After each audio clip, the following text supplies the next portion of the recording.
Welcome to Season 3 of Playing Around Wisconsin. By now, returning viewers know the goal, to play every single public golf course in the state of Wisconsin and share it with you. For those of you new to the channel, welcome to the journey. There will be lows, highs, great people, and most importantly, great golf courses. So sit back, relax, and enjoy this next stop as we play around Wisconsin. Hello again, everybody. Welcome to another episode of Playing Around Wisconsin. Coming to you from the Grove in Cochrane, playing for Teed Up for Teachers today. Very excited to get back out to this course. It's one of my favorites. Absolutely hidden gem, 100%. So let's follow along, have some fun, and hopefully we'll go low in this scramble. We had an incredibly foggy morning to start our round. Playing with Scott, Isaac, and Josh. You recognize Scott and Josh from our Fox Hollow video earlier in this season. The Grove has a great bar area where you can socialize before or after a round, and from the back tees, this course is not very long, so you can hopefully score when you come out and play this golf course. The first hole is a dog leg left, but you wouldn't know it by looking at this video right now. Absolutely fantastic morning to start this round of golf. Picturesque is, well, a complete understatement. But foggy or no, this is a, again, sharp dog leg left that if you hit the ball far enough, you can cut the corner. I got really assertive with my line and hoped for the best, and thankfully it did work out well. Now, one thing to keep in mind if you do try to cut this dog leg is there's a bit of a water hazard that is short of where we landed, but it is something to keep in mind. And you do have to carry the ball about 230 yards in order to carry that in general. So if you want to be smart, play it out to the fairway. There's a big red barn that works as a great target. But with this lie that we had, we have to hit the ball over the tree. Thankfully, I knocked one tight, had a shortish birdie putt to get us off to a nice 1-under start. Good finish. Following the first hole is the absolute toughest par 3 on this entire golf course. Always club up. In my opinion, it is really difficult to reach this green. At 190 yards from the white tees, it's been a problem for myself, Scott, Josh, Isaac. Every time we play this hole, this is a tough one. Thankfully placed a 4-iron about pin high on the right, and as you can see from this shot and this angle, this green moves a lot. Significant slope from right to left and back to front. There is not a single straight putt to find on this green. No matter where the pin is, it's not a particularly easy one, but thankfully had a back pin location where the green is a bit flatter. As you watch us struggle to make a birdie putt on the second hole, a quick rundown of Teed Up for Teachers. I think this is one of the coolest ways that I have been able to help raise funds for local schools in my entire career as a teacher, golfer, player. It's a fantastic idea. Basically, pay your fees to join the event,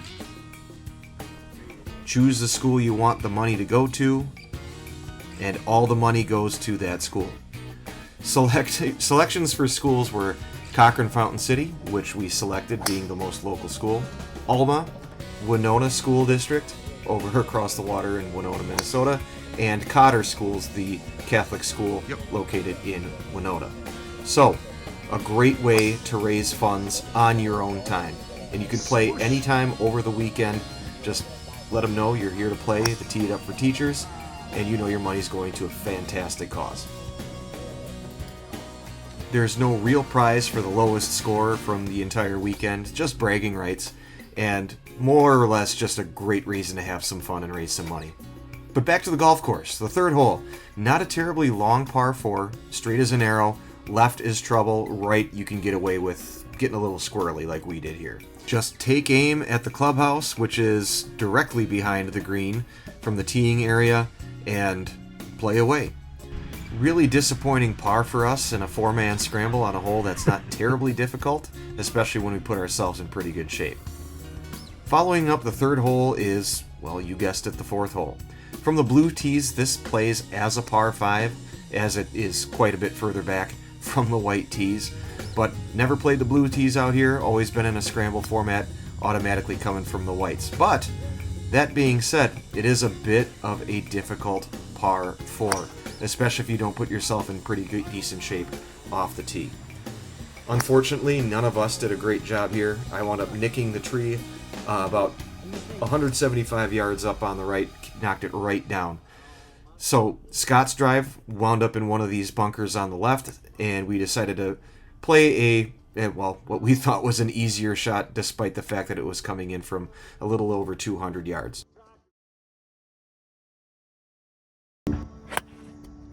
What was that?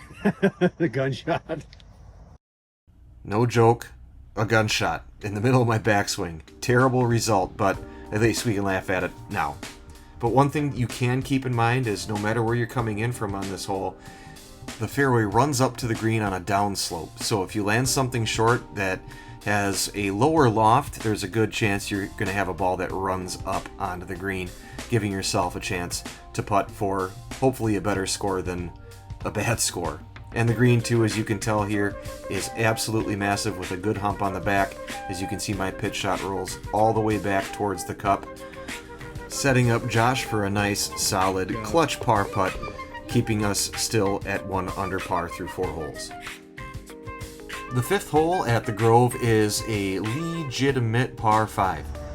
I like this hole a lot because you can really be aggressive and not have to worry about a ton. Just take aim at whatever electric pole you see out there, and the further up the line, the more aggressive you'll be. Just keep in mind you got some tree trouble in case you get, a really bad bounce that has a ball go right underneath one of those things. Similar to the 4th hole, there is some downhill slope on the green complex, or at least the area approaching the green. So if you hit a nice tee shot that puts you in reachable position from your second shot, I really suggest you go for the green in 2 because, everything slopes towards the green. Something to keep in mind though, there is a bunker that we all missed on our second shot. Speaking of missed second shots, we had a bit of a camera error. So all we saw with Josh's well-struck 5-iron that got us within chipping distance, setting up a birdie putt that, you guessed it, Josh knocked in. Any reaction? Hey, we got a birdie! That's right, Scott. It's about time too. So 2 under through 5, coming up to a pretty simple and basic par 3. Runs right alongside Highway 53 in the Mississippi Valley. Sun's coming out, getting a lot more views of the bluffs all surrounding on the Wisconsin and Minnesota side, a little bit further in the distance. So at 142 yards from the white tees, again, really simple par 3, nothing really too much to worry about. A bunker short, if you find your tee shot in that, hopefully it's due to a pretty considerable mishit, but a pretty large green, wide, just nice, something high, something lofted, really simple hole. Unfortunately, another par, 2 under through 6, really shooting ourselves in the foot, getting slow starts out of the gate. Nobody likes doing that in a scramble. Again, thankfully, we're not playing for money, we're just playing to have some fun. On to the 7th hole, pretty short par 4. Isaac went with a long iron here. That man absolutely crushes the ball. So something that's going to run is not a bad choice on this hole. Scott went with the driver, found out himself on the left side of the hole. I went with a 3-wood that went to couldn't be in a more perfect spot if you're going to miss the green. So we had about a 40-50 yard pitch shot trying to get ourselves tight, and we need to score here on a very scoreable hole. So what do we do? Well, I'll just be quiet and let you guys watch.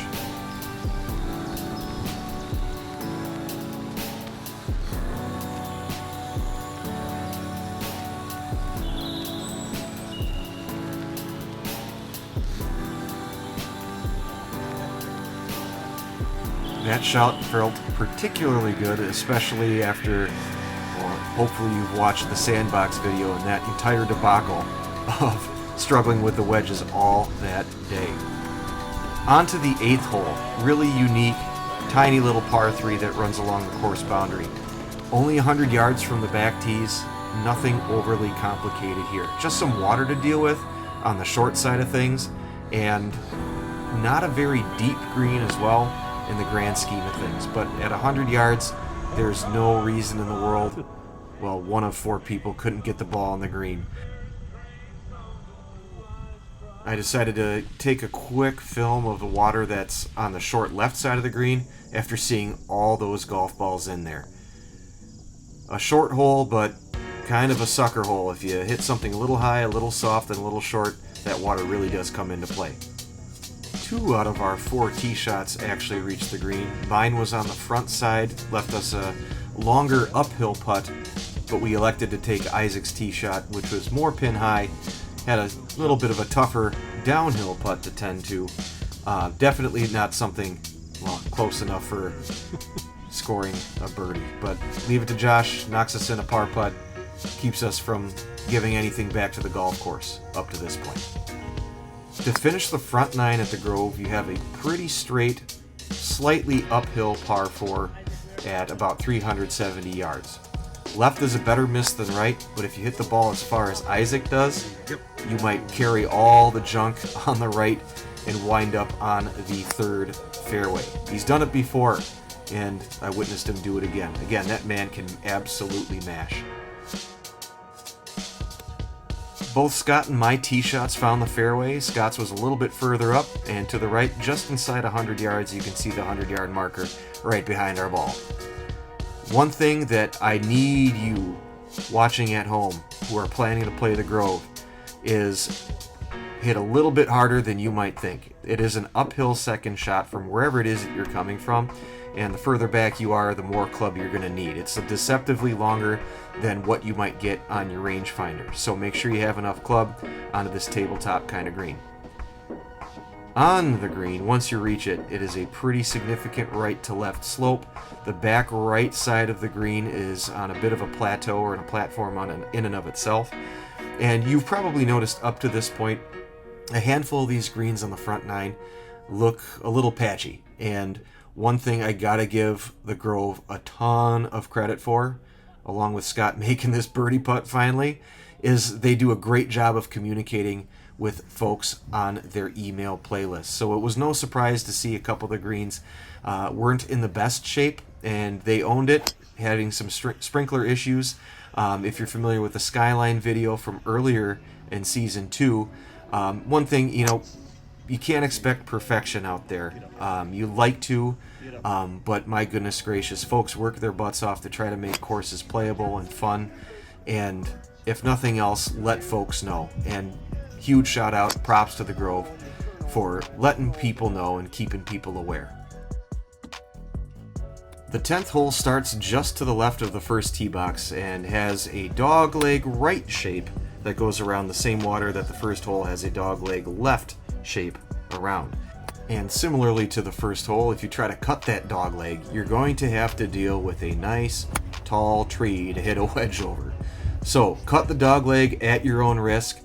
Just as long as you can trust a wedge to get high over a tall tree, shouldn't be too much of a problem. So overall, the 10th hole, again, not very long. You can get aggressive and assertive and try to take advantage of certain things that way. But once you reach the green, it's one of the tougher greens to read on the entire course. Got a really good turtle shell shape to it. Left us having to accept an unfortunate par. Only 4 under through 10 holes. Following the 10th is the 11th hole, another short par 4, dogleg to the right. Scott hit an absolutely smoked driver that faded just to the left of that tree, which I would say is a perfect aim point. If you want to try to get aggressive and can hit the ball high enough, you might be able to take the ball up over the top of that tree, but the out of bounds comes into play quite a bit if you don't play it too carefully. Our pin location on the back of the green set up for what proved to be a lot more difficult of a pitch shot than we realized. Both Josh's and Scott's hit the upslope and wound up coming back quite a bit. Isaac decided to try to bump and run, but got a little too aggressive and wound up running through the back of the green. So a really small landing area, and probably landing on it will have a tough time keeping it to stick. So thankfully, I hit mine low enough, far enough, and hard enough that it wound up chasing up the slope, and Scott runs to get it marked for us. So you can see it barely reached that back tier of the green. Thankfully, Scott got to the ball in time to keep it from sliding back. And again, you can see just how extreme that slope is. Thankfully, knocked in a birdie putt, getting our score to 5 under through 11 holes. The 12th hole at the Grove is a tricky par 4. It is a narrow teeing area that you have to hit essentially through a chute to a mostly blind landing area. And the dogleg left is sharp enough to where if you have too much club and you hit the ball as far as Isaac, you might actually hit the ball way too far and put yourself in a tough spot. So I've learned to rely on my 3-wood on this hole only because you don't really need more than 250 yards or so to put yourself in a safe place to attack the green from. I personally like to aim just to the left of the tree line that is through the fairway off the teeing area, just because if I hit a high fade, it still lands soft, or if I get lucky or unlucky or inadvertently hit a draw, it's going to be in even better shape going towards the green. The green is pretty well protected on the left and back sides, and there is a creek that if you don't pay close attention to might come into play if you hit your second or third, whatever your approach shot is, short of the green. So keep those things in mind and swing confidently as you try to reach this green. A clutch roll from Scott here keeps the momentum moving, getting us to 6 under through 12. Great putt, buddy. The 13th hole, not a very long hole regardless of what tee box you're using, is a little bit trickier, and I think what makes that happen is just all the visual craziness, if you even want to call it that. All the trees that are surrounding you off the tee might start playing a little mind games with you, and then, worst thing of all, you have a fairly small green that is absolutely on a platform that if you miss short or have a spinny ball like Isaac did actually, landed on the green and wound up rolling back about 20 yards short. So the name of the game, whether you're left or right, is you really have to hit the right number, the right yardage within the depth of the green, the front or the back side, of course, with the depth, that is. So none of us were able to reach the green. We had one ball that was deep that we elected to forego. We went with my tee shot that stayed up on the left, just short and in the rough. Only to give ourselves an uphill chip shot, pitch shot approach to the cup from there. So anything on the back edge of the green is going to be real slippery coming back down that slope. So that's a lot trickier of a hole than you might realize, especially if you don't hit the right number. First of back-to-back par 5s. This hole plays a lot longer than it might look like on the card, and if none of the 4 of you hit a decent tee shot, you might be in worse shape. Scott gave it a rip and wound up knocking one of the trees on the left side. And you'll hear that same tree in just a few moments. And we really, short story long, long story short, made a real hot mess of this hole. So unfortunately couldn't find the fairway off the tee. Had to settle for a not the greatest second shot, giving ourselves still about 140 yards to the green with our third shot. One thing to keep in mind as you play this hole is that the green is extremely deep. So if you have an accurate rangefinder, trust the number and really go for the flag. The green has a pretty sharp right to left bias to it, as you can see from all of our birdie putts. Huge right to left bender, and none of us really got it all that close. So as you approach this hole, there's a lot to keep in mind, and hopefully you make it look a lot easier than we did. Need better scores than par on this hole. And still, even getting to these par putts. Josh's lip, Isaac just burning that right edge. Thankfully, I was able to knock that par putt in to keep us at 6 under through 14. Retracing the steps that we left on the 14th hole is the 15th hole. Again, back-to-back par 5s. Let's take a quick listen. That nasty tree rears its ugly head again. Bad couple breaks for Scott. Played pretty darn well throughout the day. Would have loved to have avoided both of those trees on those shots. Something you need to keep in mind on this hole is that playing to the right puts you in a really difficult spot to get to the green in 2. So, if you have the angle, try to place the ball on the left side of the fairway, and if you miss to the left of the fairway in the rough, you still are in really good shape to get the ball to the hole in 2 shots. Our target line was pretty much that giant tree, and something to keep in mind too is that the back half of the hole doglegs to the right and goes downhill pretty significantly, plays about 15 yards downhill if you don't reach that slope. So it's a really good hole with a good tee shot that you can be really aggressive to try to reach the green again in 2. So, do we make an eagle? Can we take advantage of the opportunity? Unfortunately, no. A tap-in birdie, better than a par. Thankfully, we didn't par 2 par 5s in a row. I really like this hole. 16 is a par 3, the last one on the golf course, in the middle of a bunch of groves at the Grove, and I would imagine a lot of them were walnut trees. This place used to be called Walnut Grove, in case you were not aware. So anyways, the par 3. Terrible tee shot from me, but one thing to keep in mind, similar to the 14th hole, is we have a huge green, a very deep green as well. And with the depth of the green, I think the smartest play might be to club up just a bit and swing a little bit softer. Just because if you go a little bit deep, you still are in better shape than missing short. Very excited to run that birdie putt in, especially after duffing the living daylights out of that tee shot. On to the 17th hole. This actually is the very first hole I ever played on this golf course, playing in a scramble a couple of years ago when I moved back to the La Crosse area from Madison.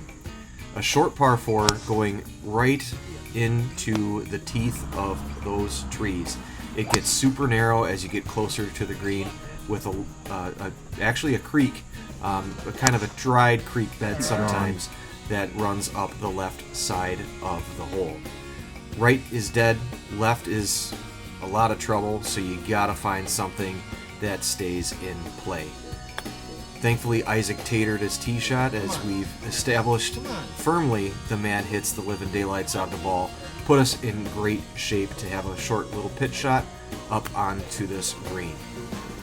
You can see just how much all 4 of our pitch shots moved from right to left, and something to keep in mind no matter where the flag is on this hole, you do not have a straight putt anywhere. We're about 5 or 6 feet, if that, away, and Isaac absolutely rammed it through. Josh misses on the high, I miss on the low side. Super short. Thankfully, Scott comes in clutch. Center cut. Oof. Get another birdie, getting us to 9 under through 17. A frustratingly difficult 17th green. On to the 18th, another sharp dogleg hole. If you can cut the dogleg, you really shorten it. Big old sweeping hook. My little commentary as I teed off, I try to hit a low sweeping hook. It was not so much a hook, but it did draw a touch, so it was low enough, got under the trees, and left us in pretty good shape. This second shot for us, or really any approach shot that you might have on this hole, if you're playing the contours of the fairway and not completely cutting the hole short, is another tough green to hold. All of our pitch shots wound up landing short, and 3 of the 4 wound up actually running through the green completely. So, a difficult second shot to keep close to the green.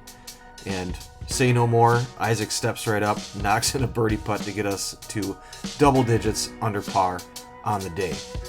We had an awesome time playing at a course that all 4 of us really do love. It's one of the hidden gems in the state. that has a ton of great people who play it and great people who work there and keep it as great of a golf course as it can be. It's absolutely beautiful, and I hope you get a chance to play it on just as nice of a day as we got to as well. And if you can come play and tee it up for teachers, please do it, because it goes to an absolutely fantastic cause. Please, please support your local schools and your local golf courses too. You know the drill. Thanks so much, friends, for watching, and like us, subscribe, do all the things that help support the channel. It's greatly appreciated, and we'll see you next time.